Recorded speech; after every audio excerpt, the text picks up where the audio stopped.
สวัสดีค่ะสวัสดีเพื่อนๆทุกคนนะคะที่ตอนนี้ก็มาพูดคุยกันนะคะก็มีทั้งคุณประภาพรนะคะแล้วก็คุณจิตรานะคะแล้วก็คุณดวงดาวนะคะหลายๆท่านเข้ามาเลยเข้ามานะคะข่าวทูเกเตอร์วันนี้ก็จริงๆแล้วดิฉันว่าจะไม่พูดเรื่องนี้แล้วนะคะเพราะเมื่อวานก็พูดไปบ้างแล้วเพียงแต่ว่ามันยังไม่ถึงลูกถึงคนพอหรือยังไงนะคะเนื่องจากวันนี้เนี่ยมันมีประเด็นในเรื่องของการประหารชีวิตนักโทษนะคะซึ่งว่างเว้นมากว่า5ปีตั้งแต่ปี2552ซึ่งก็ใช้วิธีฉีดสารพิษเข้าร่างกาย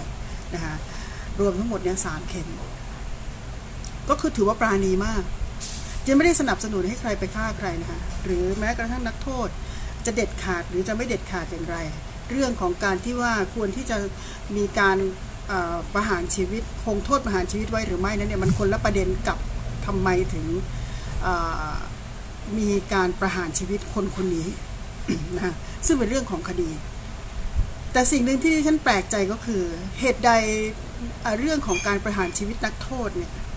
มันจึงก่อให้เกิดประเด็นที่เกิดขึ้นมาในสังคมไทยถึงขนาดที่รายการโทรทัศน์สื่อทุกช่องต้องมาจัดรายการถามกันแสดงความคิดเห็นกันซึ่งเท่าที่ดูมาก็คือส่วนใหญ่ 90% เห็นด้วยกับการคงโทษประหารชีวิตในประเทศไทยซึ่งที่ฉันบอกว่าไม่แปลกทำไมถึงไม่แปลกเพราะว่าเหตุการณ์เรื่องของคดีความต่างๆนะคะโดยเฉพาะคดีอุกชะกันหลายๆคดีเนี่ยที่เราได้เห็นมันไม่ได้ก่อให้เกิดสิ่งที่มันจะให้เกิดความหวาดกลัวหรือจะให้มันเกิดการทำกันน้อยลงหรืออะไรเลยนะคะยกตัวอย่างคดีชายพิการที่โชคชัย4ซึ่งมีกลุ่มวัยรุ่นแทงทั้งที่เขาเนี่ยพิการซึ่งก่อนหน้านั้นเหตุการณ์จะเป็นไปยังไงมายังไงก็แล้วแต่ว่าสุดท้ายเนี่ยเขาถูกแทงเสียชีวิตทั้งที่เป็นคนพิการและคนที่ทำนั้นครบ32แถมยังอยู่ในวัยหนุ่มสาวซึ่งไม่ควรที่จะมาก่อเหตุหรือมีพฤติกรรมแบบนี้ขณะที่อายุยังน้อยแล้วก็ยังมีพฤติกรรมในการข่มขู่ไม่กลัวเกรงต่อกฎหมายไม่กลัวเจ้าหน้าที่ตำรวจมีการแวะเวียนไปนะคะข่มขู่ญาติเขาอะไรเขาอย่างเงี้ยมันก็เลยเกิดกระแสสังคมหลายๆอย่างและอีกคดีหนึ่งที่สะเทือนขวัญมากๆก็คือคดีเปรี้ยวหั่นศพแล้วก็หลายๆคนก็พยายามที่จะพูดบอกว่าที่คดีอย่างนี้ทำไมถึงไม่ประหารคือดิฉันจะไม่พูดว่าคดีไหนสมควรประหารหรือไม่สมควรประหารแต่ดิฉันกำลังจะพูดว่าเอ็มนัสตี้ทำอะไรอยู่ในวันนี้ถ้าเกิดคดีนี้หรือเหตุการณ์ครั้งนี้ในการประหารชีวิตครั้งนี้เอ็มนัสตี้ไม่ออกมาพูดและกสม.อย่างคุณอังคณา ลีละภัยจิตจะไม่เดือดร้อนอะไรมากมายต่อการที่ฆาตกรคนหนึ่งจะถูกตัดสินประหารชีวิตด้วยการฉีดสารพิษเข้าร่างกายดิฉันรู้สึกว่ามันจะไม่มีอะไรเลยมันก็เป็นเรื่องปกติธรรมดาของกระบวนการทางการกฎหมายนะคะที่เขาเห็นว่าคุณโหดเกินไปทีนี้สิ่งที่ดิฉันแปลกใจก็คือญาติพี่น้องของผู้ที่ถูกประหารนั้นได้คร่ำครวญรับไม่ได้กับการที่ทำไมจะต้องประหารลูกเขาทั้งที่จริงๆแล้วมีคดีอื่นที่มากกว่านี้โหดร้ายกว่านี้รุนแรงกว่านี้ทำไมไม่ไปประหารคนเหล่านั้นมาประหารคนของเขาทำไมอันนี้ดิฉันกำลังจะมองบอกว่าเฮ้ยคุณไม่มีจิตสำนึกเลยเหรอคุณไม่ได้รู้สึกเลยเหรอคุณไม่ต้องไปเปรียบเทียบกับคดีอื่นๆคุณแค่เปรียบเทียบกับคนที่ลูกคุณหรือน้องคุณพี่คุณเนี่ยทำเขาตายนั่นต่างหากที่คุณจะต้องเปรียบเทียบ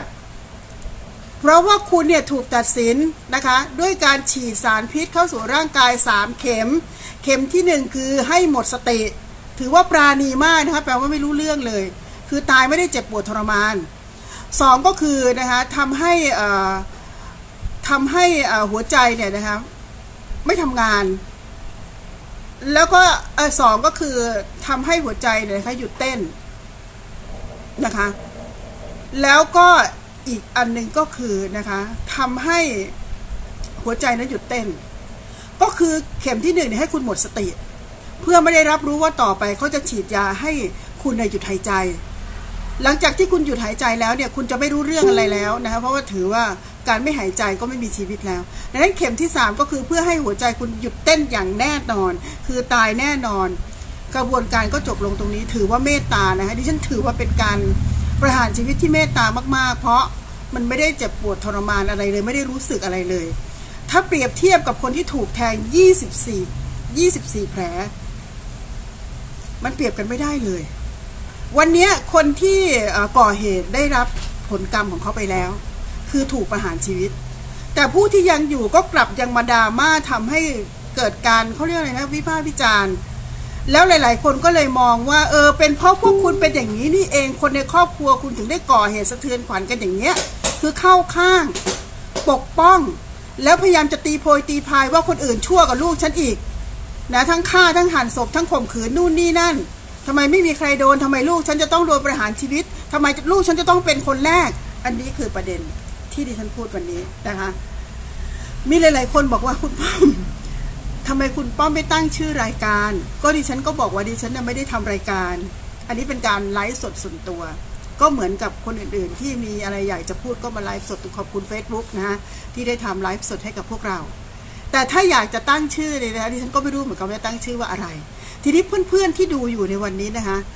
ขอความกรุณานิดเดียวสิ่งที่จะตอบแทนในสิ่งที่ฉันมาพูดเนี่ยดิฉันไม่ได้ต้องการอะไรขอเพียงให้ช่วยกันแชร์นะคะกดไลค์แสดงว่าชอบเพราะดูหมายความว่าถ้าคุณกดไลค์ดิฉันจะชอบดิฉันก็จะมั่นใจว่าคุณดูส่วนถ้าคุณกดแชร์ดิฉันจะมั่นใจว่าคุณชอบนี่คือสิ่งเดียวที่ขอนะคะเนื่องจากดิฉันเองถูกบล็อกอีกแล้วค่ะนะคะมันจะปลดล็อกให้ดิฉันในวันที่23เวลาประมาณ 13 นาฬิกามีเวลาด้วยนะคะคือการแชร์ตรงนี้ดิฉันก็แทบไม่ได้แชร์ของตัวเองหรอกแต่ก็แชร์ให้กับเพื่อนๆนะคะที่ทำรายการด้วยกันก็แชร์ไปยังกลุ่มต่างๆซึ่งตรงเนี้ย Facebook ถ้าเราแชร์อะไรมากๆเขาจะบล็อกเราทันทีแต่มันก็ยังปราณีนะคะไม่ได้บล็อกตลอดก็คือจะบล็อกเราถึงวันที่23เพราะฉะนั้นเนี่ยเพื่อนๆที่ดูดิฉันอยู่นะคะต้องการที่จะให้ดิฉันมีกำลังใจก็แค่ช่วยดิฉันแชร์เท่านั้นเองนะคะไม่ต้องตีตั๋วไม่ต้องจองตั๋วนะคะไม่ต้องแย่งกันดูได้ทุกคนถ้าเกิดเข้ามาใน Facebook Live นะคะคือใครๆพูดหลายประเด็นสิ่งที่พูดกันวันนี้คือสมควรให้มีโทษประหารหรือไม่ในประเทศไทยนะคะเนื่องจากมันมีสนธิสัญญาอะไรกันสักอย่างหนึ่งนะคะเดี๋ยวฉันเล่าแบบบ้านๆแบบวิชาการเดี๋ยวปวดหัวนะคะคือ10 ปีเนี่ยที่เราไปลงนามกับเขาก็คือ10 ปีเนี้ยเราจะไม่มีโทษประหารในกำหนดเวลา10 ปีนั้นเนี่ยถ้าเราไม่มีการประหารชีวิตใครเลยจะถือว่าประเทศเราจะไม่มีการประหารชีวิตเกิดขึ้นเลยอีกต่อไปเท่ากับเข้าเกณฑ์หรือเงื่อนไขของการยอมรับในการที่จะให้ประเทศไทยไม่มีโทษประหารชีวิต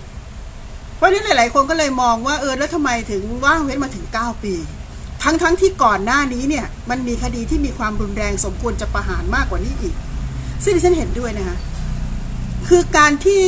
ก่อเหตุเนี่ยมันจะรุนแรงมากน้อยยังไงมันก็เป็นความรุนแรงนั่นแหละแต่ว่าคดีที่สมควรที่มีการประหารหลายๆคดีแล้วไม่ได้ประหารนี่เราก็แปลกใจเช่นคดีหนึ่งนะคะที่มีวัยรุ่น4 คนจับผู้ชายนะคะจับ2 คนที่เป็นสามีภรรยากันเป็นแฟนกันจับผู้ชายไปฝังดินแล้วก็ให้ดูให้ผู้ชายเนี่ยดูพวกมันนะคะข่มขืนผู้หญิงทั้งที่กำลังท้องด้วยนะคะจากนั้นก็ฆ่าผู้ชายแล้วก็แทงผู้หญิงแล้วถีบลงเหวเพื่อให้ตายแล้วโชคดีที่ผู้หญิงเนี่ยไม่ตายแล้ววัยรุ่น4 คนนั้นเนี่ยมันมีภาพตอนหนึ่งที่มีการไปจับกุมตัวแล้วเขาก็มานั่งออกทีวีเราก็ยังเห็นหลายๆคนที่มันไม่ได้มีท่าทีสะทกสะท้านอะไรแล้วตอนนั้นข่าวก็บอกว่าหนึ่งในนั้นเป็นคนที่เป็นลูกหรือเป็นญาติของผู้มีอิทธิพลในท้องถิ่นนั้นๆและนี่ใช่หรือเปล่าคะคือการที่ไม่ประหารทั้งที่มันน่าประหารมากกว่าอีกนะคะคือและยังอีกเรื่องหนึ่งก็คือตอนนั้นเนี่ยนะคะมีการเขาเรียกอะไรนะคะติดแฮชแท็กกันด้วยซ้ำไปว่าให้ประหารชีวิตทั้ง4 คนเลยนะคะซึ่งสุดท้ายก็ยังไม่ได้มีการตัดสินให้ประหารนะคะส่วนกรณีอย่างนี้นะคะที่ฉันบอกว่าถ้า Amnesty ไม่ออกมาคัดค้านไปยืนถือป้ายหน้าเรือนจำแล้วบอกว่าคัดค้านการประหารชีวิตนักโทษแล้วก็ไม่ได้บอกว่าประณามประเทศไทยที่ยังคงไว้ซึ่งโทษประหารซึ่งดิฉันบอกว่าจะประณามเรื่องอะไรคือ Amnesty คุณกำลังทำอะไรอยู่ดิฉันกำลังจะบอกว่าคุณคัดค้านการประหารฆาตกรนะคะ คุณบอกว่าไม่ควรจะมีฆาตกรไม่ว่าจะโหดขนาดไหนสมควรที่จะรับโทษตัดสินประหารชีวิตแต่ว่าตอนที่มันมีการฆ่าคนนะคะกลางกรุงอยู่ใจกลางย่านการช้อปปิ้งอยู่กลางกรุงอยู่ในย่านที่เขาเห็นกันไปทั่วโลกเนี่ยเอ็มนัสตี้ทำอะไรอยู่คือบทบาทของพวกคุณคืออะไรดิฉันงงมากในประเทศนี้มีการละเมิดกันทุกเมื่อเชื่อวันไม่ว่าจะเป็นเรื่องของการที่แม้จะไม่ต้องฆ่าแกงกันแต่ฉุดกระชากลากถูกันดำเนินคดีกันในคดีที่มันไม่ได้เป็นคดีปกติหรือเป็นสิ่งที่สมควรที่จะถูกดำเนินคดีอันนี้ก็เอ็มนัสตี้ทำอะไรอยู่วันนี้ที่ฉันจะบอกเลยนะคะว่าเรากำลังหลงประเด็นอะไรกันเรากำลังจะหลงประเด็นโดยการที่บอกว่ามีโทษประหารดีชอบมันจะได้ทำให้สังคมดีขึ้นนะคนเลวคนชั่วก็จะได้ถูกกำจัดไปเพราะทุกวันนี้ขังกันล้นคุกแล้วคุกไม่มีที่จะให้อยู่กันแล้วแทบว่าจะขี่คอกันอยู่แล้วในคุกเนี่ยเราต้องหันไปประณามคนที่คัดค้านตรงนี้สิฮะคือพวกคุณเนี่ยดิฉันบอกว่าการที่ออกมาทำแบบนี้แล้วประณามประเทศไทยว่าได้สั่งประหารฆาตกรน่ะ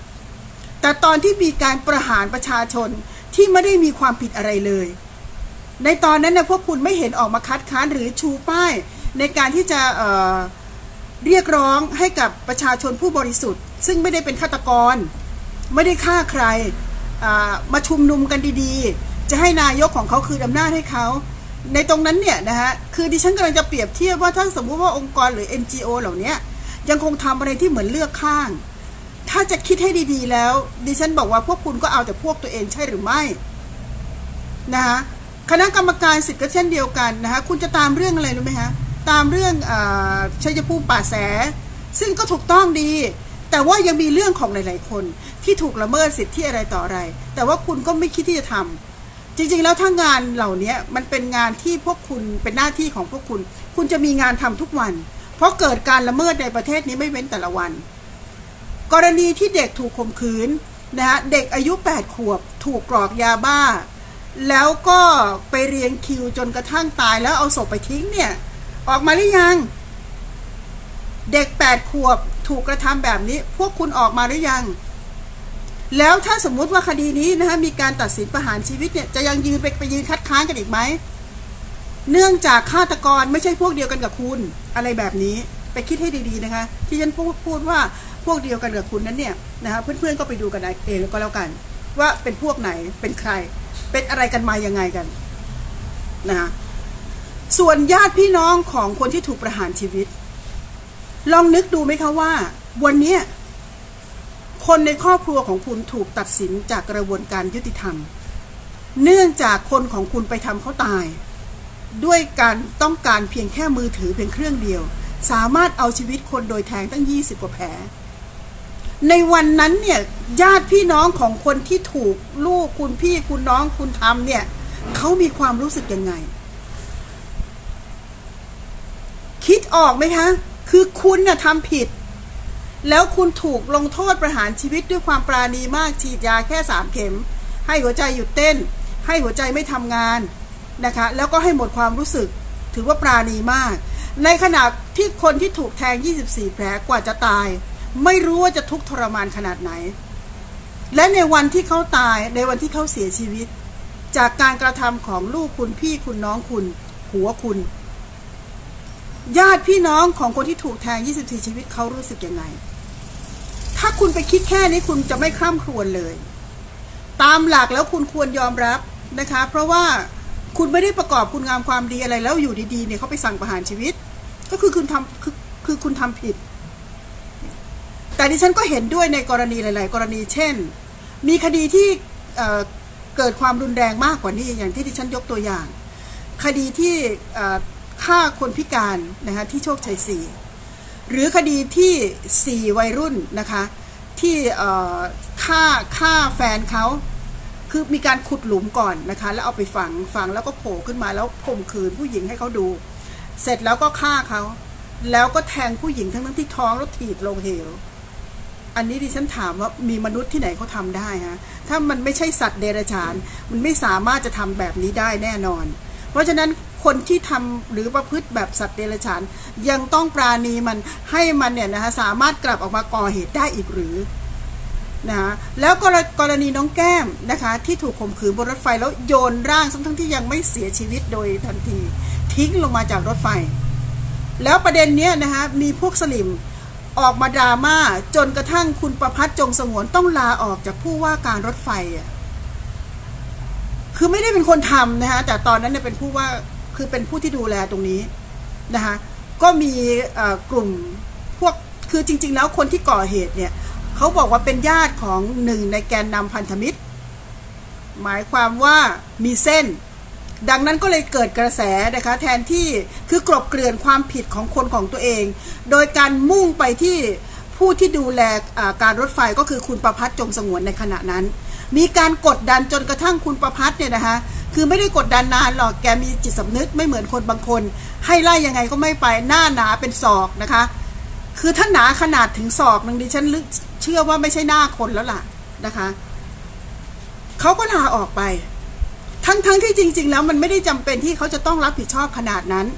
แต่ด้วยความที่ต้องการจะกลบเกลื่อนไม่ให้ใครรู้ว่าฆาตกรที่ทำเรื่องนี้เป็นญาติของพวกตัวเองเพราะว่าเป็นญาติของหนึ่งในแกนนำพันธมิตรนะคะคือรู้จักกันจะช่วยเหลือกันหรือเปล่าดิฉันไม่ทราบอันนี้ก็น่าไหมคะแล้วก็ยังมีคดีน้องเพลงซึ่งอายุแค่4 ขวบถูกทำทารุณกรรมต่างๆนานาคือคดีเหล่านี้ดิฉันบอกว่าปล่อยให้มันออกมาทำไมเมื่อไม่กี่วันมานี้นะคะเห็นไหมคะที่มีการล่อลวงหญิงสาวอายุ16เสร็จแล้วพอดีเหยื่อร้องแล้วก็มีคนผ่านมาเห็นมันก็วิ่งหนีเข้าไปในอุโมงค์ไปสืบประวัติดูปรากฏว่าเคยต้องคดีล่อลวงทางเพศเนี่ยต้องคดีเกี่ยวกับทางเพศเนี่ยแล้วติดคุกถึง10 ปีแล้วออกมามันก็ทำอีกอ่ะหมายความว่าการที่จับคนไปติดคุกเพื่อที่จะให้เข็ดหลาบต่อการกระทำแล้วก็ไม่กลับไปทำอีกเนี่ยมันไม่ได้ผลแล้วดิฉันบอกว่าทำไมต้องถกเถียงกันเรื่องที่จะมีโทษประหารในประเทศไทยหรือไม่ควรที่จะถกเถียงกันว่าทำไมประเทศไทยเรามันมีเหตุการณ์รุนแรงอะไรขนาดนี้เกิดขึ้นโทษประหารนั่นคือที่สุดแล้วซึ่งมันจะไม่ได้เกิดขึ้นกับทุกคนเราก็จะได้เห็นกระบวนการยุติธรรมเขาก็พิจารณากันไปอะไรกันไปดิฉันไม่กล้าล่วงนะคะเพราะเรื่องอย่างนี้เราไม่ได้เรียนกฎหมายเราก็จะไม่รู้มันมีอะไรปลีกย่อยอีกเยอะแยะมากมายที่เจ้าพนักงานเขาก็คงจะมีความเห็นหรือลงความเห็นกันให้เป็นอย่างนั้นอย่างนี้แต่ดิฉันกำลังจะบอกว่าคุณมาดราม่าเรื่องที่ควรจะมีโทษประหารในประเทศไทยหรือไม่หรือควรจะมีหรือไม่มีมากกว่าที่คุณจะไปดูว่าทำไมประเทศไทยเราถึงมีเหตุการณ์รุนแรงอย่างนี้เกิดขึ้นไม่เว้นแต่ละวันมันเกิดจากอะไรควรไปดูตรงนั้นดีกว่าเพื่อไม่ให้มันเกิดไปสู่คำถามที่ว่าประหารเขาทำไมแล้ววันนี้นะคะหลายๆคนเนี่ยลืมคิดถึงเหยื่อไปคิดถึงแต่ไอคนที่มันทำไมต้องถูกประหารเป็นคนแรกในรอบ9 ปีดิฉันถามว่าถ้าคุณทำอะไรก็แล้วแต่แล้วคุณถูกตัดสินประหารชีวิตมันจะในรอบกี่ปีคือคุณก็ต้องยอมอ่ะแล้วนี่ก็ประหารชีวิตกันไปเรียบร้อยแล้วทำพิธีกันอะไรทางศาสนากันไปเรียบร้อยแล้วแต่ประเด็นคือมีหลายๆคนที่ออกมาพูดทำนองว่ามันเป็นการเกินกว่าเหตุแล้วยังมีการยกตัวอย่างอีกด้วยนะคะบอกว่ากระบวนการยุติธรรมของเราไม่ใช่เป็นกระบวนการยุติธรรมที่เชื่อถือได้พอที่จะทำให้ประชาชนมั่นใจได้ว่าถ้าคุณตัดสินประหารชีวิตใครแล้วเขาจะผิดจริงอันนี้คือประเด็นอันนี้คือสิ่งที่ดิฉันอยากจะบอกว่าจะต้องจับตาดูมากกว่าที่จะมีหรือไม่มีสมมุติว่าถ้าให้มันมีโทษประหารซึ่งโทษประหารก็ยังคงอยู่ในวันนี้ก็ยังคงมีอยู่และที่ผ่านมาก็ยังคงมีอยู่ทำไมไม่มีใครถูกตัดสินประหารชีวิตแท้ที่จริงแล้วมีค่ะโทษตัดสินประหารชีวิตนั้นมีแต่ลดเหลือจำคุกตลอดชีวิตมาตลอดลดนู่นลดนี่ลดลงไปซึ่งอายุขัยของคนเราถ้าสมมติว่าคิดแค่80ถ้าคุณติดคุกถึงอายุ80นี่ก็มันก็ไม่ควรจะอยู่แล้วถูกไหมคะเพราะฉะนั้นเขาก็ถือว่าอันนี้มันเป็นการลงโทษที่รุนแรงที่สุดเพราะการถูกกักขังจนกระทั่งตายในที่กักขังนั้นเนี่ยไม่มีมนุษย์คนไหนต้องการแต่ว่าในขณะเดียวกันเรากำลังพูดถึงนะคะถ้ามันมีโทษประหารแล้วเนี่ยกระบวนการยุติธรรมของเราต่างหากที่ยุติธรรมพอไหม ที่คนคนนั้นควรจะได้รับการประหารชีวิตหรือไม่ ถ้าสมมุติว่ากระบวนการยุติธรรมไม่ยุติธรรมจริงหรือพิจารณาโดยเลินเล่อไม่ได้ดูหลักฐานอะไรให้มันเพราะเรามีคดีแพะต่างๆมากมายให้เห็นคือคนที่เขาเป็นห่วงเขาไม่ได้เป็นห่วงว่าคุณน่ะใจร้ายไปประหารชีวิตคนไปฆ่าคนแต่เขาเป็นห่วงที่ว่าถ้ากระบวนการยุติธรรมเนี่ยมันไม่ถูกต้องหรือมันเกิดมีการเขาเรียกอะไรนะคะมีการช่อฉนกันล่ะเกลียดคนเนี้ยต้องการจะทำลายมันแล้วมีการใช้เงินมีการใช้อิทธิพลไปให้ตัดสินว่าให้ประหารชีวิตเพราะว่าเป็นการฆ่าโดยถูกกฎหมายแบบนี้มันก็อาจจะเกิดขึ้นได้นี่ดิฉันพูดถึงสิ่งที่คนเขากังวลกันเขากังวลไม่ได้กังวลว่าเราจะมีโทษประหารหรือไม่แต่เขากำลังกังวลว่ากระบวนการยุติธรรมมันจะถูกต้องชอบธรรมและยุติธรรมจริงจนกระทั่งทุกคนเห็นว่ามันสมควรถูกประหารหรือไม่เห็นไหมคะตรงนี้ต่างหากที่เราไม่ได้คิดกันเลยเรามัวแต่ไปคิดว่ามีโทษประหารก็ดีแล้ววันนี้นะคะคนมันล้นคุกซึ่งดิฉันบอกว่าคนล้นคุกไม่ได้เกิดจากการที่คุกมันน่าอยู่และไม่ได้เกิดจากการที่ไม่ได้มีการบริหารจัดการคุกเนี่ยขยายตลอดเวลาพื้นที่ที่ใช้สำหรับขังผู้กระทำความผิดนั้นขยายตลอดเวลาแล้วดิฉันอยากจะบอกว่าการที่คุกเนี่ยขังคนจนล้นคุกเนื่องจากการเอาคนไปขังนั้นไม่ได้มีเหตุมีผลสมควรคุณก็ขังเขานึกออกไหมฮะเหมือนกับว่าการขังคนเอาไว้แค่วัน2 วันมันก็เป็นที่พอใจคุณแล้วอย่างกรณีนักกิจกรรมอะไรต่างๆเนี่ยที่จับเขาไปขังแล้วมีภาพโผล่ออกมานะเรื่องของเอาพูดแบบชาวบ้านก็คือส้วมที่อุบาททุเรศเคอะขระขนาดนั้นแล้วยังสามารถเอาคนเข้าไปนอนได้แล้วคุณจะพูดออกมาว่าก็สมควรแล้วก็มึงทำผิดมึงก็ไม่ต้องอยู่ที่ดีๆอันนั้นไม่ใช่อันนี้ดิฉันก็ไม่เห็นด้วยเพราะว่าในความเป็นมนุษย์นะฮะยังไงเขาก็ต้องมีสิทธิมนุษยชนของเขาถึงเขาจะมีความผิดก็ทำกันไปตามกฎหมายทำกันไปตามถูกตามควรไม่ใช่ไปบอกว่าเฮ้ยมึงทำผิดมึงจะอยู่ยังไงก็ได้มึงเป็นคนคุกมึงจะกินดีอยู่ดีอะไรนักหนาอันนั้นก็ไม่ถูกนะคะเขามีสิทธิมนุษยชนของเขาอยู่สิ่งที่เขากำลังที่เขาอยู่นั้นเป็นที่เขาได้รับการลงโทษอยู่แล้วเพราะฉะนั้นไม่ใช่ไปให้คนคิดว่าขี้คุกจะอยู่ดีอะไรนักหนาติดคุกก็เหมือนลงนรกอะไรแบบนี้ดิฉันก็ไม่เห็นด้วยเหมือนกันเพราะฉะนั้นประเด็นที่คนพูดถึงในวันนี้ดิฉันก็บอกว่าก็ไม่ถูกประเด็นมันไม่ใช่นะคะเพื่อนๆคะช่วยกันกดไลค์กดแชร์นะคะประเด็นนี้ดิฉันบอกเลยว่า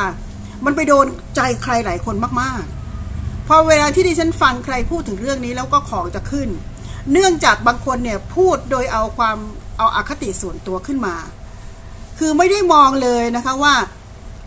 การที่มีการคัดค้านโทษประหารนั้นเนี่ยนะคะเขาไม่ได้คัดค้านในกรณีที่ว่าคุณทำไมไม่ประหารใครแต่เขาคัดค้านคุณเพราะว่าถ้าคุณมีโทษประหารแล้วกระบวนการยุติธรรมหรือการพิจารณาของเราเนี่ยบริสุทธิ์ยุติธรรมพอที่จะให้เชื่อถือได้ไหมว่าคนคนนั้นสมควรถูกประหารนี่ไม่ได้พูดถึงคดีที่เพิ่งเกิดขึ้นสดๆร้อนๆนะที่ฉันพูดถึงต่อไปในภายภาคหน้าส่วนคดีที่เราเห็นว่าควรที่จะมีการได้รับโทษประหารก็ไม่มีอย่างกรณีที่ฉันยกตัวอย่างหลายๆคดีที่ผ่านมามันชัดเจนฆ่าหันศพอย่างเงี้ยจะด้วยแรงบันดาลใจอะไรนะคะก็ไม่มีมนุษย์คนไหนเขาไปหั่นศพใครได้ง่ายๆอย่างดิฉันเนี่ยนะคะจะสมมุติอยากกินปลาจะไปทุบหัวปลาดิฉันยังไม่กล้าเลยหรือคุณจะเชือดไก่คุณยังไม่เชือดเลยโดยเฉพาะสมัยนี้เขามีขายกันเยอะแยะจะไปเชือดทำไมให้บาปกรรมที่ไปกินเขาเนี่ยก็เรียกว่าบาปอยู่ที่คนทำกรรมอยู่ที่คนกินกันอยู่แล้วแต่ว่าทำยังไงได้นะคะมนุษย์มันต้องกินนะมันเพื่อการดำรงชีวิตอยู่แต่ในขณะเดียวกันเรื่องของคนที่ถูกฆาตกรทำร้ายจนเสียชีวิตมีหลักฐานจนกระทั่งถูกฟ้องถูกตัดสินแล้วในที่สุดโทษถึงประหารนั้นเนี่ยดิฉันบอกว่าคุณจะเอามาเปรียบเทียบว่าคดีนั้นควรโดนคดีนั้นไม่ควรโดนแล้วทำไมคดีพี่ญาติพี่น้องฉันโดนแต่คดีไอ้นั้นไม่โดนถ้าคุณคิดแบบนี้ดิฉันบอกเลยนะคะมีทางออกแนะทางออกให้เลยนะคะคุณไปร้องกระทรวงยุติธรรมเลยนะคะบอกว่าคดีของญาติพี่น้องฉันเนี่ยพี่ฉันน้องฉันน้องผัวฉันเนี่ยลูกฉันเนี่ยเป็นคดีเล็กน้อยเองเป็นคดีที่ไม่รุนแรงอะไรเลยทำไมประหารนู่นคดีนู่นหั่นศพอ่ะอีเบี้ยวเนี่ยหั่นศพเนี่ยนะ คดีอย่างเงี้ยเอาไปประหารเลยแล้วก็คดี4โจนะคะรุมโทรมสาวท้องแล้วถีบตกเหวแล้วแทงแต่เขาไม่ตายเนี่ยนี่คือทางเดียวที่คุณจะสามารถที่จะไปเรียกร้องเอาความเขาเรียกอะไรนะเอาคืนดิฉันอยากใช้คำว่าเอาคืนเพราะคุณออกมาดราม่าไม่ได้รู้สึกผิดเลยนะคะลองคิดกลับกันนะคะว่า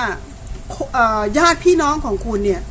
ลูกคุณพี่คุณน้องคุณผัวคุณเนี่ยถูกตัดสินด้วยการฉีดสารพิษแล้วตายแต่ในวันที่ลูกของคนอื่นที่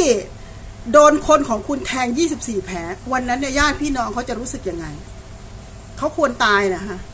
หรือมันเป็นคดีที่ไม่ร้ายแรงอะไรการเอาชีวิตผู้อื่นไม่ว่าจะด้วยวิธีไหนจะโหดร้ายทารุณยังไงมันก็ต้องเป็นคดีที่ร้ายแรงจะมาบอกว่าไม่เป็นคดีที่ร้ายแรงดิฉันบอกว่าถ้าคุณคิดกันแบบนี้ก็ไม่มีใครสงสัยหรอกว่าทำไมคุณถึงมีลูกมีพี่มีน้องที่ไปก่ออาชญากรรมแบบนี้ขึ้นมาได้เนื่องจากคุณคิดว่ามันเป็นเรื่องที่ไม่ร้ายแรงเห็นไหมฮะแล้วพอได้รับการตัดสินก็ไม่ยอมรับแต่พอหลังๆโดนกระแสสังคมมากๆเขาก็บอกว่ายอมรับในโทษประหารแต่ไม่เข้าใจว่าทำไมต้องเป็นคนของเขาที่ต้องถูกประหารในรอบ9ปีเอาอะไรคิดเนี่ยมันไม่มีเหตุผลเลยค่ะในการที่จะประหารใครนะคะถึงบอกว่าถ้าคุณต้องการความยุติธรรมคุณมาพูดออกไปแบบนี้มันก็จะยิ่งเข้าตัวทางที่ดีคือคุณไปร้องกระทรวงการยุติธรรมคุณไปร้องเลยบอกว่าคนของคุณเนี่ยคดีไม่เห็นร้ายแรงเลยทำไมประหารคดีเปรี้ยวไงนะคดีน้องแก้มไงคดีน้องเพลงไงแล้วก็ยังคดี4โจรุมโทรมสาวแล้วก็ยังคดีฆ่าชายพิการที่โชคใจ4รุมโทรมกันนะฮะรุมฆ่ากันติดแฮชแท็กกันทั้งประเทศก็ไม่ได้เกิดอะไรขึ้นอันเนี้ยดิฉันบอกว่าคุณไปทำแล้วจะทำให้สังคมมองคุณกลับไปอย่างเห็นอกเห็นใจไม่ใช่มานั่งประณามพวกคุณแบบนี้แล้วอีกอันหนึ่งก็คือการตัดสินคดีในหลายๆครั้งที่มันไม่ได้เข้าหูเข้าตาคนก็จะมีแต่ฝ่ายที่ได้รับผลกระทบเท่านั้นที่เดือดร้อนแต่วันนี้คนที่ไม่ได้รับผลกระทบอย่างเช่นAmnestyหรือนะคะคณะกรรมการสิทธิ์บางคนเนี่ยที่ออกมาดิฉันถามว่าออกมาคิดหน้าคิดหลังบ้างไหมคุณเป็นองค์กรที่ต้องดูแลคนไทยทั้งประเทศไม่ใช่พวกใดพวกหนึ่งหรือเป็นคนใดคนหนึ่งหรือเฉพาะเคสของใครคนใดคนหนึ่งเพราะฉะนั้นถ้าเปรียบเทียบจากการที่ญาติของผู้ตายไปชี้บอกว่าคนนั้นรุนแรงกว่าคนนั้นร้ายแรงกว่าแต่ไม่โดนประหารทำไมเขาต้องประหารในรอบ9ปีดังนั้นคำถามนี้ต้องถามไปที่Amnestyว่าตลอดระยะเวลาของการที่มีเหตุรุนแรงในประเทศไทยคนบางคนไม่ควรจะถูกขังคนบางคนไม่ควรจะถูกจับคนบางคนไม่ควรจะถูกรัดนะคะทำให้ตายคุณไปทำอะไรกันอยู่ตรงนี้ต่างหากที่คุณต้องตอบสังคมAmnestyคุณมาประณามประเทศไทยว่ามีโทษประหารดิฉันบอกว่าคุณทำไมไม่ประณามฆาตกรคุณมาประณามโทษประหารทำไม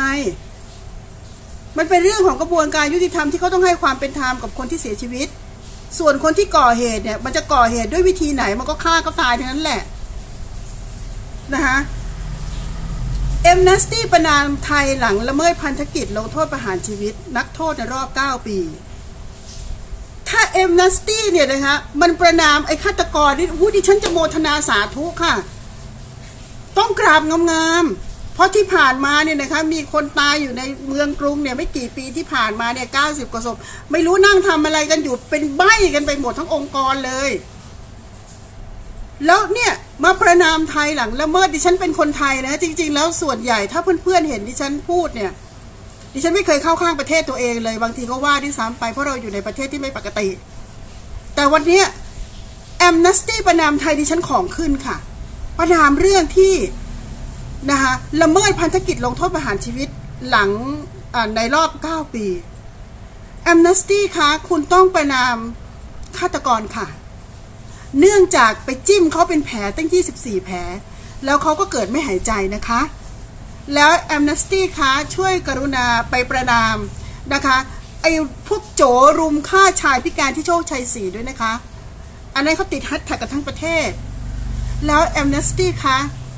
ถึงแม้ว่าเสือดำจะเป็นสัตว์แต่เขาก็ควรได้รับความคุ้มครองถึงคุณจะไม่ได้อยู่ในส่วนที่คุ้มครองสัตว์ แต่ในเรื่องแบบนี้คุณน่าจะทำให้คนมันเห็นว่าคุณปกป้องคนบริสุทธิ์หรือสัตว์บริสุทธิ์ถ้า Amnesty ออกมาประณามนะคะไอ้พวกฆาตกรหรือคนที่ถูกตัดสินประหารชีวิตว่าสมควรแล้วกฎหมายจะต้องลงโทษให้ถึงที่สุดเพื่อให้เกิดการเข็ดหลาบเพื่อที่จะไม่ให้ใครเนี่ยเอาตัวอย่างแล้วไปกระทำกันอีกมันจะได้เกิดความกลัวบ้างเพราะจะได้ถูกประหารชีวิตดังนั้นที่ฉันบอกว่าคำพูดที่บอกว่าโทษประหารชีวิตไม่สามารถที่จะทำให้ลดการอาชญากรรมถูกขัดจังหวะปั๊บหนึ่งนะคะเพื่อนๆคะมาแล้วนะดังนั้นดิฉันบอกว่าการที่คุณจะมาข้ามครวญนะคะแล้วมาประณามประเทศไทยว่าละเมิดนะคะพันธกิจลงโทษประหารชีวิตภายใน9ปีดิฉันบอกว่าคุณควรประณามคนที่เป็นฆาตกรค่ะอย่างน้อยๆการประหารชีวิตนักโทษที่ก่อเหตุอุกอาจรุนแรงโหดร้ายทารุณผิดมนุษย์มนานั้นเนี่ยถึงแม้ว่าจะไม่ทำให้คดีอาชญากรรมลดลงแต่ว่าอาชญากรคนหนึ่งจะต้องลดลงคุณจะขังเขาได้ตลอดชีวิตไหมคะเพราะเท่าที่ผ่านมาพวกที่ก่อเหตุด้วยเหตุที่รุนแรงอย่างนี้อย่างคุณครูคนหนึ่งนั่นก็เพิ่งออกจากคุกมาไปฆ่าข่มขืนเขาทั้งที่เขาเป็นเขาเรียกอะไรนะเป็นคนดีเป็นครูนะเป็นลูกสาวของพ่อแม่ที่เป็นความหวังของครอบครัวไอ้อย่างเงี้ยทำไมคุณไม่ประณามAmnesty ไปอยู่ที่ไหนคะมองเห็นบ้างไหมคะอย่างเนี้ยนะเพราะฉะนั้นการที่จะมีโทษประหารหรือไม่มันไม่สำคัญเท่ากับว่านะคะคงโทษประหารไว้แล้วไม่ได้ประหารใครเลยมันก็เหมือนไม่มีคือจะเดือดร้อนอะไรดิฉันไม่ทราบนะคะการที่มีการประหารนักโทษอาจไม่ใช่อาจจะไม่ได้ผลในการลดคดีอาชญากรรมหรือลดไม่ให้มันเกิดเหตุแต่มันจะลดจำนวนอาชญากรลงมันจะลดจำนวนของผู้ที่จะมาก่อเหตุลงแน่นอนอย่างน้อยๆก็ตัวไอ้คนที่ถูกประหารนั้นเนี่ยจะไม่มีโอกาสกลับออกมาก่อเหตุอีกการสนับสนุนให้มีการมีโทษประหารนั้นเนี่ยคนพุทธก็จะบอกว่ามันเป็นบาปเป็นกรรมแต่ว่าในขณะเดียวกันนะฮะดิฉันบอกว่าคุณต้องเข้าใจตรงที่ว่าแล้วที่มันไปฆ่าเขาตายมันเป็นบาปเป็นกรรมไหมเมื่อมันฆ่าเขาตายบาปกรรมที่มันทำไว้ก็ทำให้มันต้องชดใช้ในวันนี้ไงอันนี้คุณต้องอธิบายด้วยนะคะไม่ใช่เอาแต่จำหูเก็บปากเก็บคำเอาไว้ไม่พูดไม่อะไรนะกลัวบาปกลัวกรรมจนกระทั่งบ้านเมืองเป็นแบบนี้กลัวทำไมคะบาปกรรมถ้าคุณทำความดีบาปกรรมที่ไหนก็เข้ามาหาคุณไม่ได้แต่การที่คุณแสดงความคิดเห็นในการที่จะช่วยกันในเรื่องของประเทศเราให้มันอยู่กันอย่างสงบสุขอันนั้นต่างหากล่ะคะที่มันน่าจะได้บุญมากกว่าที่จะเป็นบาปช่วยกันพูดนะช่วยกันกดดันคนที่มีความผิดต้องบอกนะคะว่ามันไม่ได้เผลอไผลเลยแต่ละคนที่ทำเนี่ยมันจงใจทำโดยย่ามใจคิดว่าติดคุกไม่กี่วันก็ได้ออกเห็นไหมคะบางคนเนี่ยโทษตัดสินมาสุดท้ายติดจริงๆเนี่ยไม่เกิน7 ปีเนื่องจากมีนู่นนี่นั่นแล้วก็ปล่อยกันออกมาพอปล่อยกันออกมาแล้วสันดานเดิมก็ออกมาก่อเหตุซ้ำซากแบบนี้ดิฉันถามว่า Amnesty เคยรับผิดชอบและเคยประณามมันไหมนะคะประณามประเทศไทยเรื่องอะไรนะคะมันเป็นเรื่องที่คนไทยจะต้องรับกรรมรับเคราะห์แทนที่คุณจะประณามพวกที่มันเป็นฆาตกรที่มันก่อเหตุก็ทำให้เกิดความรุนแรงนะคะนี่คือขบวนการหนึ่งที่ดิฉันบอกว่าประเทศไทยเราเป็นประเทศที่แปลกมากเรามีองค์กรอิสระนะคะที่เป็นอิสระจริงๆทำอะไรก็ไม่เคยปรึกษาใครกรณีไปยืนถือป้ายนะคะคัดค้านการประหารชีวิตนักโทษอุกชะกันแทงคน24 แผลเนี่ยดิฉันบอกว่าแปลกมากอีกกรณีหนึ่งก็คือมานั่งเถียงกันทำไมคะได้ประโยชน์อะไรกับการที่แบบว่าจะมีโทษประหารไว้ในประเทศไทยหรือไม่ทำไมคุณไม่มานั่งเถียงกันว่าทำยังไงเราจะลดจำนวนปัญหาอาชญากรรมลดจำนวนการก่อเหตุลดจำนวนคดีฆ่าข่มขืนและโดยเฉพาะเด็กๆเนี่ยเริ่มถูกคุกคามทางเพศแบบเยอะมากเยอะเพราะว่าเด็กเขาไม่สามารถป้องกันตัวเองได้แล้วเด็กบางคนเนี่ยนะคะพอโดนไปก็ถูกขู่แล้วก็กลัวไม่กล้าไปเปิดเผยทำให้มันลอยนวลทำให้มันไม่ได้ถูกลงโทษถูกอะไรก็เลยกลายเป็นพฤติกรรมที่มันก็พยายามทำของมันกันอยู่เรื่อยๆนะคะอีกอันนึงที่ดิฉันแปลกใจก็คือที่นี่ประเทศอะไร นะคะคุณจะมาบอกว่าคนที่คัดค้านหรือคนที่เห็นด้วยกับการคงโทษประหารนั้นเนี่ยเป็นคนอะไรที่นี่เมืองพุทธทำไมมาสนับสนุนให้มีการฆ่าแต่ว่าคำว่าคนเมืองพุทธหรือประเทศไทยเป็นเมืองพุทธเนี่ยในตอนที่มีการสั่งฆ่าหรือสั่งปราบปรามประชาชนเนี่ยไม่คิดถึงความเป็นพุทธบ้างเหรอคะหรือในกรณีของเหยื่อที่ถูกกระทำอย่างโหดร้ายทารุณอันนั้นเนี่ยเคยพูดถึงความเป็นเมืองพุทธบ้างไหมคะ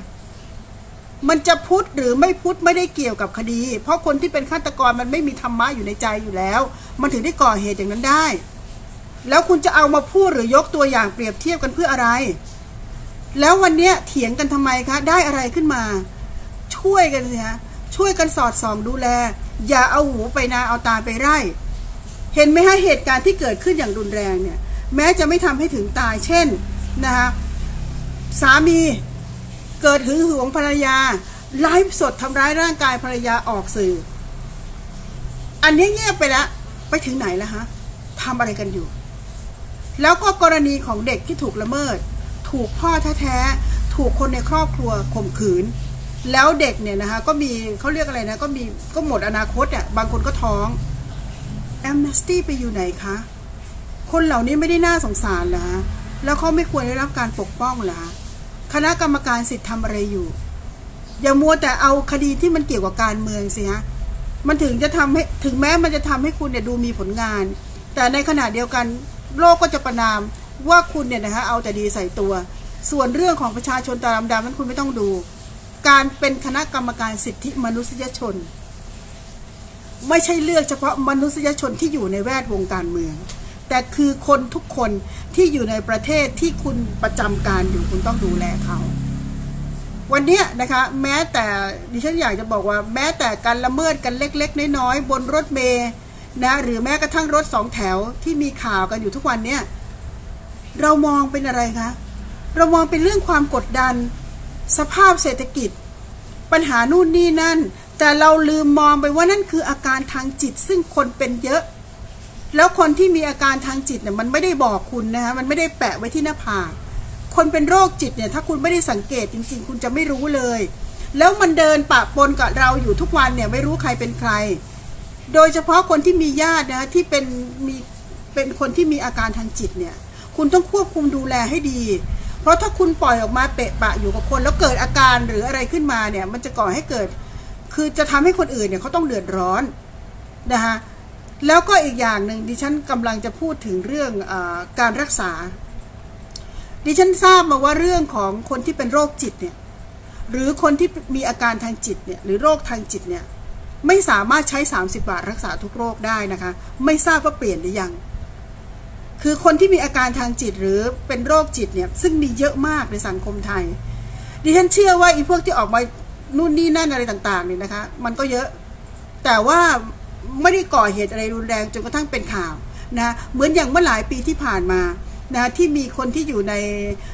กระทรวงยุติธรรมเป็นถึงผู้พิพากษาที่เป็นผู้หญิงอะนะฮะที่สติแตกไปเที่ยวด่าว่าคนนู้นคนนี้วางก้าวว่าฉันเนี่ยเป็นใครซึ่งปัจจุบันนี้แกเสียชีวิตไปแล้วก็ต้องขออโหสินะคะที่ต้องเอามาพูดถึงนี่คือตัวอย่างหนึ่งนะหรือคนที่ขับรถมาดีๆอยู่ดีๆเปิดประตูรถออกมาเดินแก้ผ้าบนถนนทั้งที่เป็นคนที่มีความรู้มีฐานะดีก็มีรถขับอะมีฐานะดีไหมล่ะเนี่ยดิฉันกำลังจะบอกว่าแล้วเขาไม่ไปรักษาเพราะค่านิยมของสังคมไทยผิดคนที่มีอาการทางจิตคนไทยเรียกว่าคนบ้าหรืออีบ้าไอ้บ้ามันเลยทำให้เกิดความรู้สึกอายถ้าเกิดว่าคนคนนั้นจะบอกใครว่า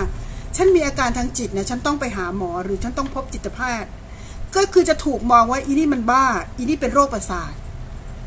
ซึ่งจริงๆแล้วนะคะในต่างประเทศเนี่ยโรคชนิดนี้เป็นโรคที่ต้องปรึกษาแพทย์ต้องรักษาเขาได้รับการยอมรับว่าคนคนนี้ป่วยแต่เราไม่ยอมรับแม้คนเป็นก็ไม่ได้ยอมรับว่าตัวเองเป็นโรคจิตหรือตัวเองมีอาการทางจิตหรือตัวเองเป็นโรคประสาทเนื่องจากถ้ายอมรับก็เท่ากับว่ายอมรับว่าตัวเองบ้ากลายเป็นว่าคนที่มีอาการไม่กล้าไปหาหมอกลัวคนอื่นคิดว่าตัวเองบ้าการมีค่านิยมแบบนี้เราก็จะสั่งสมและเพิ่มจำนวนคนที่เป็นโรคจิตมีอาการทางจิตและสุดท้ายจะระเบิดออกมาก่อเหตุอะไรต่ออะไรที่เยอะแยะมากมายคนที่มีอาการทางจิต หรือคนที่เป็นโรคจิตหรือคนบ้านั้นเนี่ยฆ่าคนไม่ติดคุกนะคะแต่คนที่ถูกคนบ้าฆ่าเนี่ยตายจริงนะคะเพราะฉะนั้นดิฉันก็ฝากเอาไว้วันนี้พูดเรื่องนี้ล้วนๆเพราะรู้สึกโมโหของขึ้นแอมเนสตี้ประณามไทยคือประณามไทยทำไมคุณประณามไทยดิฉันเหมือนถูกประณามด้วยคุณควรจะประณามคนที่ก่อเหตุหรือคนที่เป็นฆาตกรมาประณามประเทศไทยทำไมเพราะว่าคุณต้องคิดในมุมกลับว่า9 ปีนี้เราไม่เคยประหารใครเลยประเด็นคือเขาไปประหารใครอ่ะคุณรู้จักเขาเหรอเป็นพวกเดียวกันเหรอมีใครมีญาติมีอะไรอยู่ในนั้นเหรอทำไมจะต้องมาเดือดร้อนกับไอ้เคสหรือกรณีนี้ไม่ทราบฝากเอาไว้แค่นี้นะคะเพื่อนๆค่ะวันนี้ก็ใช้เวลาพอสมควรนะคะของขึ้นจนคอแห้งดิฉันไม่รับไม่ได้นะคะการจะมีโทษประหารหรือไม่ในประเทศนี้ดิฉันไม่เดือดร้อนจะมีหรือไม่มีคนที่เป็นสุจริตชนไม่ได้เดือดร้อนแต่สิ่งหนึ่งที่เป็นกังวลก็คือเรามีระบบหรือกระบวนการยุติธรรมที่ยุติธรรมจริงหรือยังนะคะการตัดสินคดีอะไรต่างๆเนี่ยนะคะในประเทศไทยเรายังเป็นมหาอำนาจทางแพะโลกอยู่เพราะฉะนั้นตราบใดที่เรายังเลี้ยงแพะเต็มแผ่นดินเรื่องของการมีโทษประหารเราก็กลัวว่าจะถูกใช้เป็นเครื่องมือในการกำจัดคนที่เป็นศัตรูหรือคนที่ไม่ชอบด้วยวิธีการที่ถูกกฎหมายนั่นเอง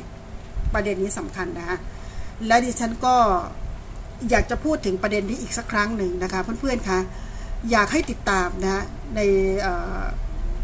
คือถ้ามีอะไรคืบหน้าหรือมีอะไรที่เป็นประเด็นที่สามารถที่จะตีออกไปจากตรงนี้ได้นะคะดิฉันจะนำมาพูดถึงเพราะวันนี้ดิฉันพูดถึงประเด็นที่ว่าแอมเนสตี้คุณเป็นใครทำไมคุณประณามประเทศไทยทำไมคุณไม่เห็นใจหรือนะคะดิฉันกำลังจะบอกว่าเสียงร้องของเหยื่อเสียงร้องขอชีวิตของเหยื่อไม่เคยได้ยินถึงหูคุณนะคะแต่เสียงร้องของคนที่ถูกประหารชีวิตเพราะไปทำให้ใครตายและทำให้คุณต้องออกมายืนถือป้ายกันขนาดนั้นเลยหรือคะดิฉันถามว่าคุณใส่หน้ากากทำไมในเมื่อออกมาเรียกร้องในสิ่งที่ตัวเองคิดว่าถูกแล้วไม่ต้องใส่หน้ากากค่ะเปิดเผยหน้าตาไปเลยนะคะอ่ะวันนี้ก็แค่นี้แล้วกันนะคะดิฉันมีความรู้สึกว่าถ้าเราเป็นคนไทยเรานิ่งเฉยต่อเหตุการณ์ต่างๆที่เกิดขึ้นโดยที่ไม่ได้ออกมาแสดงความคิดเห็นเราก็จะไม่มีทิศทางเพราะฉะนั้นในวันนี้ที่เราถกเถียงกันเนี่ยเราไม่ได้โกรธกันนะคะการจะมีโทษประหารหรือไม่เราสามารถมาถกเถียงกันได้เสร็จแล้วถ้าเราเคารพเสียงข้างมากจริงเพราะเรามักจะบอกว่าเราเป็นประชาธิปไตยถ้าเสียงข้างมากเขาบอกว่าสมควรมีไว้ดิฉันก็ว่าอันนั้นเป็นเขาเรียกอะไรนะเป็นฉันทามติเป็นสิ่งที่คนส่วนใหญ่เขาต้องการเพราะฉะนั้นจะเป็นแอมเนสตี้หรือจะเป็นองค์กรอะไรก็แล้วแต่นะคะดิฉันต้องใช้คือเอาคำนี้มาย้อนจากการที่มีใครบางคนบอกว่าแอมเนสตี้หรือสหประชาชาติไม่ใช่พ่อทำไมต้องกลัวดังนั้นวันนี้ดิฉันขอยืมมาใช้หน่อยนะกรณีการเมืองนะคะดิฉันไม่รู้แต่กรณีอย่างเนี้ยดิฉันถามว่าทำไมจะต้อง คืออยากจะถามว่าเป็นพ่อเราเหรอนะทำไมต้องประณามเราด้วยนะทีนี้ลาไปก่อนนะคะขอบคุณค่ะ